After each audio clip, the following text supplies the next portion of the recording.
They say greatness is measured by numbers. If that were true, Ginóbili shouldn't be in this conversation. He didn't lead the league in points, didn't win an MVP, nor was he a record-breaking machine. He averaged 13 points, 4 assists, and 3 rebounds per game, two-time All-Star, once 6th Man of the Year. On paper, nothing that puts him at the level of the Giants, and yet everyone who faced him says the same thing. He was different. It only took 3 minutes of watching him to notice something was shifting around him. Opponents tensed up, teammates fed off his energy, and the game started responding to his rhythm, not the scoreboards. Manu didn't just play basketball, he reinterpreted it. There lies the question that follows him even after retirement. How good was he really? Not in emotions, not in symbols, but in basketball. Because if the numbers aren't enough to explain him, maybe the problem isn't the numbers, but the way we measure greatness. He was born in Bahia Blanca, a city that breathes basketball. This isn't just a figure of speech. Over there, basketball is played in every club, on every corner. It was an environment where talent was measured by passion and creativity, not by height. He grew up watching his older brothers, Leandro and Sebastian, who were already playing in major leagues. They were his first mirror and also his first competition. From an early age, he understood that to stand out, he had to do something different, something no one else could copy. His career began at Andino de la Rioja in an Argentina where basketball still lived in the shadow of soccer.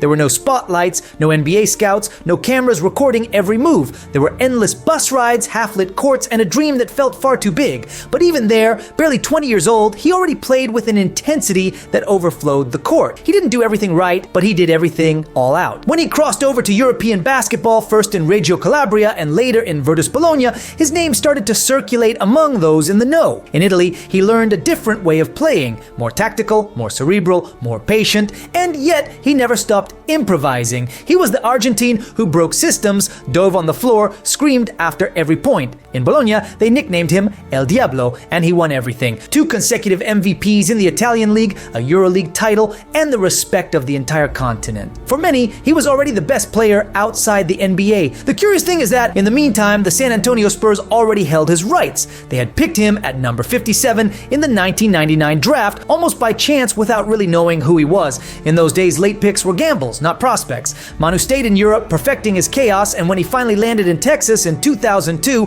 he was 25 years old with a World Championship silver medal and the experience of a veteran. To Americans, he was a nobody. To the rest of the world, he was already a legend in the making. His arrival in the NBA wasn't that of a rookie. It was that of a player who came with a defined identity, a personality impossible to tame. In San Antonio, Tim Duncan, Tony Parker, and a coach known for not tolerating deviations from the script were waiting for him. And that's where the real challenge began, proving that a kid from the south of Argentina who played with soul above system could fit into the most structured organization in modern basketball. No one knew it yet, but one of the most fascinating relationships in sports history was about to begin. The chaos that taught order how to breathe.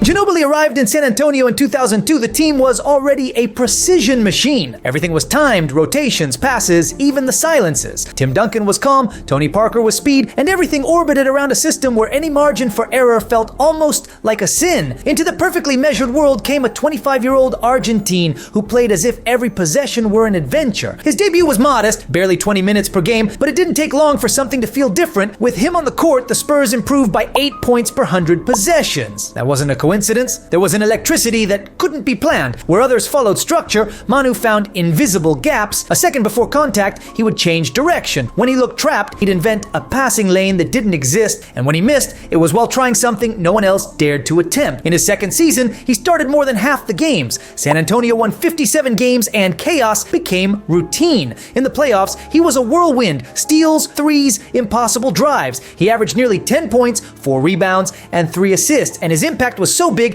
that he ended his rookie year lifting the championship trophy. What Ginóbili brought wasn't just a new rhythm, it was a new way of feeling the game. He changed the temperature of the team. Where once there had only been precision, now there was vertigo. Where calm used to reign, now came surprise. The Spurs were still a disciplined team, yes, but suddenly they played with something that can't be coached: emotion. That mix of disorder and clarity was what made him indispensable. Off the bench or in the starting 5, it didn't matter. When Manu stepped in, the game moved to his frequency. And even though no one was saying it yet, San Antonio was starting to become just a little more Argentine.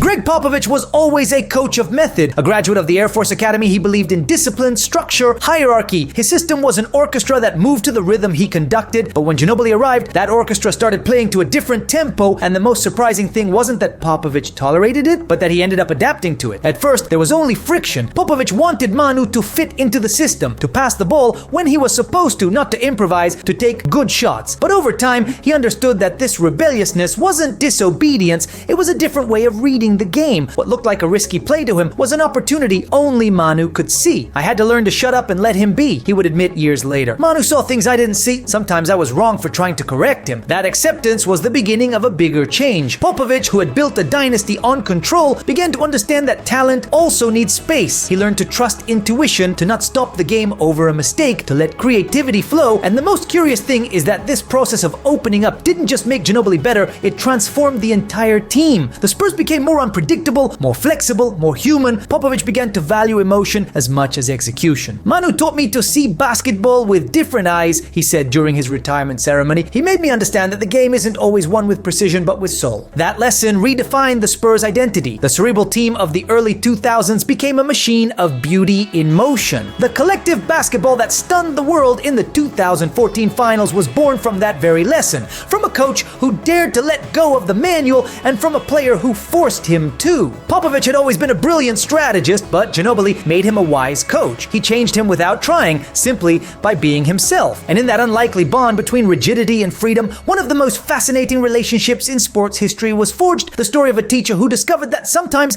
it's the student who does the teaching. By the time the 2004 to 2005 season began, Ginóbili was no longer the Argentine who did crazy things. He was a fundamental piece of the Spurs, a player who had learned to coexist with structure without losing his freedom. But what was about to happen that year would mark a turning point in his career and in the team's history. It was the season where everything clicked. San Antonio won 59 games with a style of basketball that blended Duncan's serenity, Parker's speed, and Ginóbili's luminous chaos. During the regular season, he averaged 16 points, 5 rebounds, and 4 assists, shooting 47% from the field and 38% from three. But his impact wasn't measured on the stat sheet, it was in the rhythm. When Manu was on the court, the game sped up, opponents lost control, and the Spurs became unpredictable. In that year's playoffs, Ginóbili reached his peak. In the first round, he tore apart Denver with 22 points per game on 60% shooting. In the Western Conference Finals against Phoenix, he went head-to-head with Steve Nash, the MVP that season, and was the most decisive player of the series. But the climax came in the finals against Detroit, a team built to crush anything creative. Against that relentless defense, Ginóbili didn't just survive, he shined. He averaged 18.7 points, 5.9 rebounds, and 4 assists, shooting over 50% and changing every game with his influence. In the first 3 games, he was practically unstoppable. And though the finals MVP went to Duncan, even he admitted afterward, in that series, Manu won us games we couldn't close. The metrics back it up. In those playoffs, the Spurs were nearly 10 points better per 100 possessions with him on the floor, and his true shooting percentage was 63%, the highest on the team. He was the emotional heart and the tactical accelerator. When the system jammed, he broke it. When the defense collapsed, he invented a pass. His game had no mold, it had soul. That version of Ginóbili, intense, unpredictable, unstoppable, redefined what an international player could be in the NBA. He wasn't the cold, technical European type the league was used to importing. He was the opposite, pure passion wrapped in intelligence, a player who competed with Kobe's aggression and Nash's creativity, but who always thought in terms of the team. That's how the revolutionary was born, not through speeches or ego, but through action, a player who changed the NBA without saying a word. Ginóbili was already an NBA champ. He had earned respect in the most demanding league on the planet, but what he was about to do that year would elevate him to another category. Athens wasn't just a tournament, it was the moment Manu became an idea. The Argentine national team arrived at those Olympic Games as a threat, but not a favorite. The memory of the 2002 World Championship was still fresh. That epic game in Indianapolis where Argentina had beaten the United States for the first time in NBA era, even if the gold slipped away afterward. 2 years later, the team returned more mature with a core made up of Nocioni, Scola, Oberto, Delfino, and at the center of it all, Ginóbili. From the very first game, Manu played with a mix of freedom and responsibility that seemed incompatible. He was Argentina's top scorer with 19 points per game, but what set him apart wasn't the numbers, it was the sense of total control in critical moments. Basketball suddenly was being played at his tempo. The turning point came in the opening match against Serbia and Montenegro. Argentina was down by 1, just seconds left, and the ball ended up where where it always had to be, in his hands. Manu spun, faked, drove through 3 defenders and launched an impossible layup at the buzzer. It went in clean. He won the game, and he changed the tournament. From there, it was all momentum. In the semifinals, the opponent was the United States, not the original Dream Team, but still a roster packed with NBA stars: Duncan, Iverson, Marbury, Wade, LeBron, Carmelo. Ginóbili played without fear, as if the opposing jersey carried no weight. He finished with 29 points, and Argentina won 89-81. The basketball world went silent. That night, the United States lost more than just a game. It lost its sense of invincibility, and Ginóbili, who until that moment had been the talented Latin guy shining in San Antonio, became the symbol of a global shift. For the first time in decades, basketball was no longer the exclusive property of the NBA. In the final against Italy, Argentina sealed the story with an impeccable performance. Ginóbili was named the unofficial Olympic MVP, led the team in scoring, and was included in the tournament's All-Star 5. But what stayed etched in memory was something else: his face during the anthem, the Argentine flag draped over his shoulders, and that smile, a mix of relief and euphoria. In a sport where success is usually measured by contracts or trophies, Manu achieved something different. He united a country through a style, playing with beauty, with passion, with madness, winning without becoming predictable. Athens was his global coronation, the day he stopped being just a basketball player and became a cause. Ego is almost a requirement. Everyone wants to be a starter, everyone wants minutes, everyone wants the spotlight. That's why what Ginóbili did in the mid-2000s was something as simple as it was revolutionary. He chose not to be the protagonist. After winning Olympic gold, he could have demanded anything. He was an NBA champion, a national hero, one of the most respected players on the planet. But when Popovich suggested he come off the bench to balance the rotation, Manu said yes. Not without doubts, not without resistance, but he understood and he did it. Popovich would tell the story years later. He didn't like it. No real competitor wants to come off the bench, but Manu was too smart not to see the big picture, and he was right, because his role off the bench gave San Antonio a unique advantage that completely changed the team's structure. While other teams lowered their intensity, the Spurs raised theirs. When Ginóbili entered the game, everything got scrambled. His energy was a bomb dropped into the opponent's game plan. The extraordinary part is that he didn't lose a shred of relevance. Even coming off the bench, he still closed the most important games. In the 2006-2007 season, San Antonio won another title. And in 2007-2008, his impact was so great that the NBA honored him with the 6th Man of the Year award after a season where he averaged 19.5 points per game, shot 46% from 3, and posted an efficiency that outshined many starting stars. But the award wasn't the point. The point was the message. In a league where everyone is chasing more minutes, more shots, more marketing, Ginóbili chose silent influence. He chose the exact moment when his talent could change a game, not the one with the most cameras pointed at it. That decision, which for many would have felt like a step back, made him something greater. The player who defined games without imposing himself. The one who proved you can be a superstar without demanding center stage. And the most incredible part is that his humility never dimmed his competitive fire, fueled it, because Manu was still the same guy flying toward the rim, diving on the floor for a loose ball, playing every possession like it was the last of his life, only now he was doing it from a different place. As the years went by, Ginóbili's speed declined, but his influence didn't.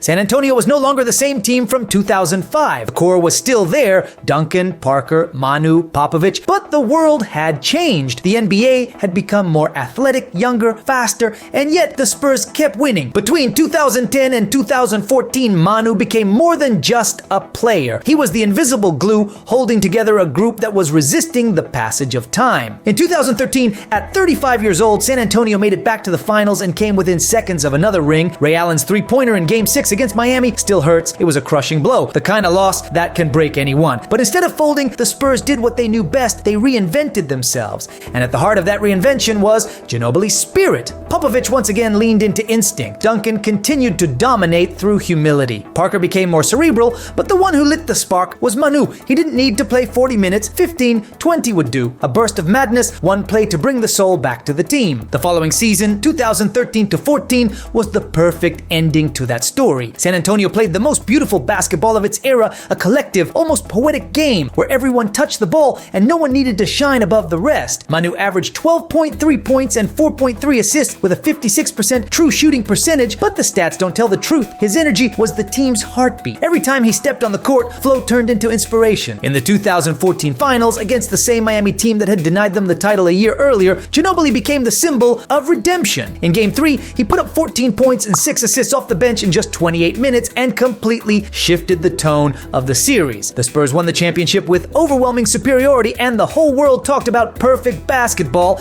but behind that perfection was the tame chaos that Manu had planted years before. It was his philosophy turned into a system, improvising within structure, thrilling without losing precision. What had begun as a cultural clash between Popovich and an unpredictable Argentine had become a style admired around the world. By then, Ginóbili had nothing left to prove. He had won 4 rings, an Olympic gold medal, and the absolute respect of everyone who ever saw him compete. But the most impressive thing was that even as his body began to impose limits, his influence kept growing. He was no longer just a player. He was the living memory of a way of understanding the game. And when the Spurs lifted that final trophy in 2014, many felt it was also a farewell to an era. The end of a dynasty, yes, but also the confirmation of something deeper, that at the heart of that perfect team still burned the same fire brought in by that Argentine kid all those years ago. For years, the numbers didn't seem to do Ginóbili justice. His averages were good, but never spectacular. And yet, when analysts began to look beyond points and assists, they discovered something surprising. Statistically, Manu was an anomaly. In terms of advanced efficiency, his production was on par with, and even above, many all-stars of his generation. His true shooting percentage,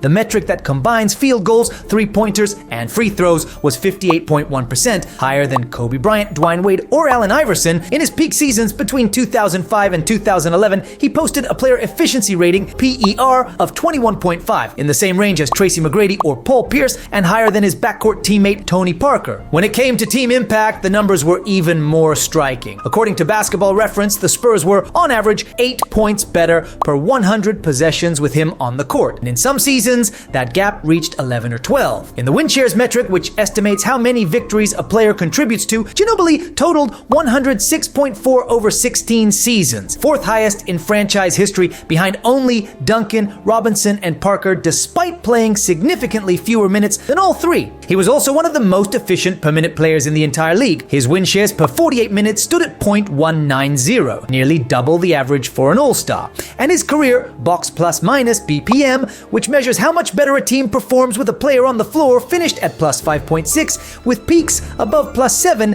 in his prime years. These are numbers typically reserved for superstars, not role players. Even modern statistical models like 538's Raptor rank him among the 20 most impactful players of the 2000s based on net offensive and defensive impact. And that's where the numbers begin to tell a different story, the story of a player who didn't need volume to be essential, because what the data confirms is what everyone could already see on the court. When Manu played, everything worked better. Teammates flowed, systems opened up, opponents unraveled. He was an elite player who chose not to look like one, and time, with the cold clarity of statistics, ultimately proved him right. Sometimes a true legacy isn't found in trophies, but in the ideas left hanging in the air. And if Ginóbili left anything behind, it was a different way of playing basketball. Before him, the NBA was a game of straight lines. Shooting guards attacked vertically, passes were premeditated, and any off-script movement was seen almost as a mistake. Manu broke all of that. He turned improvisation into a language and risk into a tool. His most famous move, the Eurostep, wasn't his invention, but he pushed it to its limits. He turned it into a lethal weapon that dismantled entire defenses. He executed it with a fluidity that looked like choreography, one step one way, another the other way, and suddenly the defender was gone. Today, everyone uses it. Harden, Doncic, Antetokounmpo, even high school players. But in the early 2000s, in the NBA, it was almost an act of rebellion. His way of attacking had nothing to do with American orthodoxy. He played in diagonals with rhythm changes that looked like balance errors and reads that anticipated rotations before they even formed. He was a basketball player with the soul of a chess master. His vision of the game was so advanced that many modern offensive principles, drive and kick, the extra pass, spontaneous off-ball cuts, became mainstream after him. The strangest part is that Ginóbili was never physically dominant. He wasn't the tallest, the fastest, or the strongest, but his creativity dismantled defenses just as effectively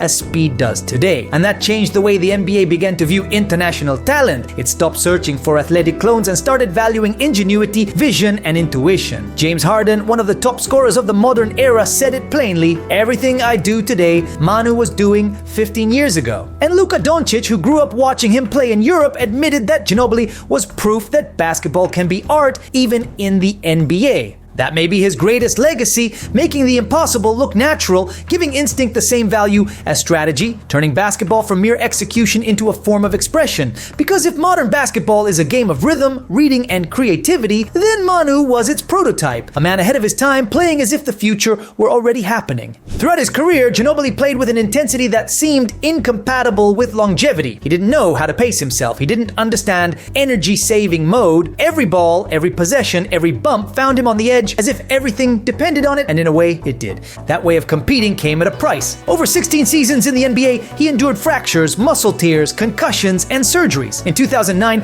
a stress fracture in his right ankle kept him out for the end of the season and the playoffs. In 2011, an elbow injury forced him to play most of the postseason with his arm wrapped. In 2013, at age 36, he kept playing despite hamstring problems that barely let him move, and in 2016, he suffered a testicular fracture after an accidental hit that required immediate surgery. He came back in just 1 month. It wasn't masochism, it was a way of understanding competition. Popovich said it all the time. Manu only has one gear, all or nothing. And that mentality, which for many would be self-destructive, was the reason everyone trusted him. Because when things got tough, Manu never hid. The most impressive part is that his intensity didn't fade with age. In 2017, at 39 years old, he was still playing as if he were 20. In that year's playoffs against Houston, he delivered one of the most iconic plays of his final stretch. He blocked James Harden, the very player who'd grown up watching him, to seal the win in overtime. The arena exploded. It was the veteran versus the future, and the veteran was still in charge. That was Ginóbili's essence until the very end.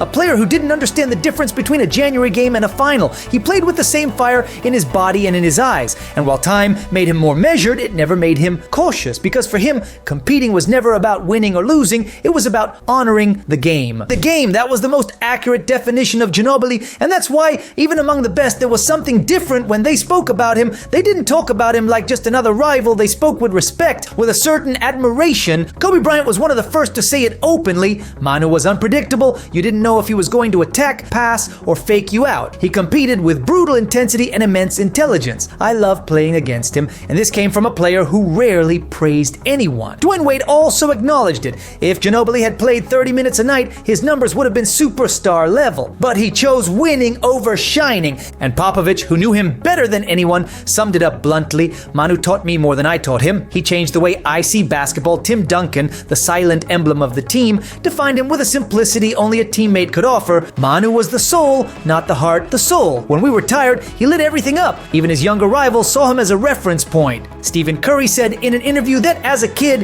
he would watch Spurs games just to see Ginóbili's plays. He had a freedom no one else had. He made you believe you could have fun playing at the highest level. And James Harden, with a very different style but the same creative route, admitted, everything I do with the Eurostep, Manu was already doing. He was the first to take it to that level. In a sport dominated by ego, everyone agreed on one thing. Ginóbili competed without needing to humiliate. He would destroy you silently with a fierce respect for the game and for his opponents, and that, among players, is worth more than any award.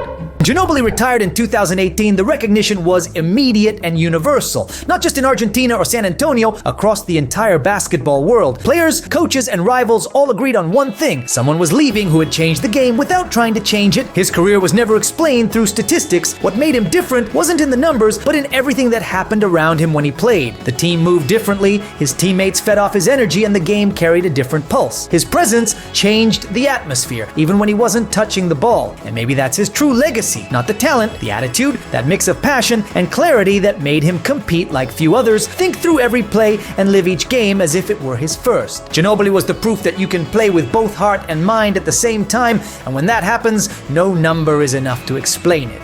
Drop your thoughts in the comment section. This was Hoop Secrets, and I'll see you next time.